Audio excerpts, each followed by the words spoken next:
चविष्ट पदार्थाच्या नावावर आपण अनेकदा बाहेरचं खाणं पसंत करतो, पण त्या एका प्लेट मागे जर अस्वच्छता आणि आजार लपलेले असतील तर सोया चाप, मोमोज, चटणी आणि तंदुरी रोटी तयार करण्याच्या पद्धतीचे काही धक्कादायक व्हिडिओ समोर आलेले आहेत। नोएडा ते जोधपूरपर्यंत अन्नाच्या स्वच्छतेवर गंभीर प्रश्न उपस्थित झालेत।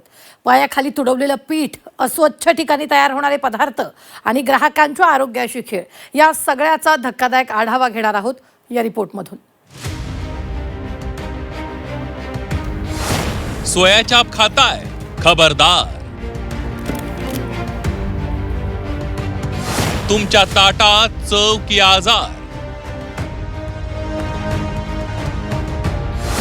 सोया चाप बनवण्याचा किळसवाणा प्रकार समोर।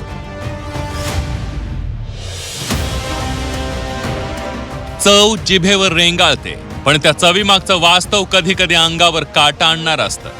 आपण आवडीने खातो ते अन्न आपल्या ताटात येण्यापूर्वी कुठल्या अवस्थेतून जातं हे समोर आलं तर कदाचित घासही अडकेल। जर तुम्हीही संध्याकाळच्या वेळेला सोया चाप, गरमागरम मोमोज, तंदुरी रोटी आणि तिखट चटणीचे शौकीन असाल तर ही बातमी तुमच्यासाठी महत्त्वाची आहे, कारण तुमच्या आवडीचे हे पदार्थ कुठल्या पद्धतीने तयार केले जात आहेत याचे धक्कादायक व्हिडिओ समोर आले। नोएडा असो किंवा जोधपूर, खाद्यपदार्थांच्या अस्वच्छतेबाबत गंभीर प्रश्न उपस्थित झाले।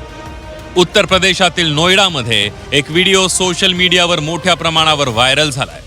या व्हिडिओमध्ये जमिनीवर सोया चापचं मिश्रण पसरलेलं दिसतंय आणि त्याच ठिकाणी एक व्यक्ती शरीराच्या वजनाचा वापर करून हे मिश्रण मळताना दिसतोय।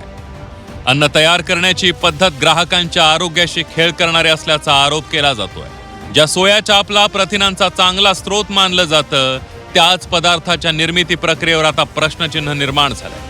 याआधीही मोमोजची चटणी आणि पीठ तयार करण्याचे असेच धक्कादायक व्हिडिओ समोर आले होते।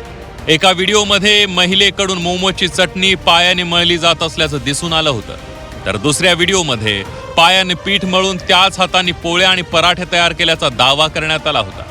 आता राजस्थानमधल्या जोधपूरमधला हा साच प्रकार समोर आलाय। शेकडो किलो मैदा आणि पीठ जमिनीवर पसरलेलं दिसतंय आणि उभं राहून पीठ मळलं जात असल्याचंही दिसतंय। हे दृश्य पाहून अन्नाच्या गुणवत्तेबद्दल अनेक प्रश्न उपस्थित होत आहेत। खाद्यपदार्थ तयार करताना स्वच्छता आणि सुरक्षितता ही सर्वात महत्त्वाची बाब आहे, मात्र अशा घटनांमुळे अन्न सुरक्षा नियमांची अंमलबजावणी किती प्रभावीपणे होते यावर प्रश्न उपस्थित होत आहेत। आपण सध्या एक व्हायरल व्हिडिओ पाहतोय ज्यामध्ये सोया चाप बनवण्याची पद्धत दाखवली गेलेली आहे। एक मुलगा त्या सोया चापचं जे मटेरियल आहे त्याला आपल्या अंगाशी पूर्ण गोल फिरून तो पाण्यामध्ये त्याला बनवतोय, जे अतिशय घाणेरडा प्रकार आहे।